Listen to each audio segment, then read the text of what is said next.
பாகிஸ்தான் நாடு இருக்கே ஒரு சுயநலமான நாடு. எப்படின்னு கேக்குறீங்களா? இலங்கை போர் நேரத்துல கூட பாதிக்கப்பட்ட இலங்கை தமிழர்கள் அவர்களுக்கு ஆதரவாக உலக நாடுகள்ல பல நாடுகள் உதவிகரம் நீட்டினாங்க. ஆனா இந்த மாதிரி பாகிஸ்தான் போன்ற சில நாடுகள் உதவிகரமே நீட்டல. ஆனாலும் அங்க பாதிக்கப்பட்ட தமிழர்கள் வெவ்வேறு நாடுகளுக்கு போய் கூட தங்களுடைய தரத்தை உயர்த்தி ஒழுக்கமாக வாழ்ந்துட்டு இருக்காங்க. இந்த பாகிஸ்தான் கார்கில் போர்ல கூட இறந்த ராணுவ வீரர்கள் யாரு? பாகிஸ்தான் ராணுவ வீரர்களுடைய உடலை கூட வாங்கலையாம். நம்ம வீரர்கள் தான் அவர்களுக்கு மரியாதை செய்து அடக்கம் செய்தார்களாம். அப்படிப்பட்ட அவர்களுடைய நாட்டு மக்களை பத்தி கூட யோசிக்காத ஒரு சுயநலம் மிக்க நாடுதான் இந்த பாகிஸ்தான்.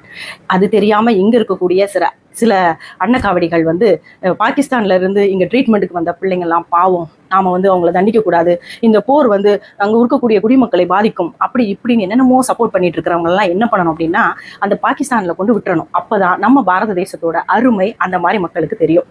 ஆஸ்திரேலியா போன்ற நாடுகள் எல்லாம் இந்த கள்ள குடியுரிமை பெற்றவர்களுக்கு தனியா தீவுல போட்டு அடைச்சிருவாங்களாம். அதே மாதிரி நம்ம பாரத தேசத்துக்குள்ள இந்த கள்ள குடியுரிமை பெற்று உள்ள இருக்கக்கூடியவர்களை அந்தமான் போன்ற தனி தீவுல சிறையில அடைக்கணும். அப்பதான் சரி வருவார்கள்.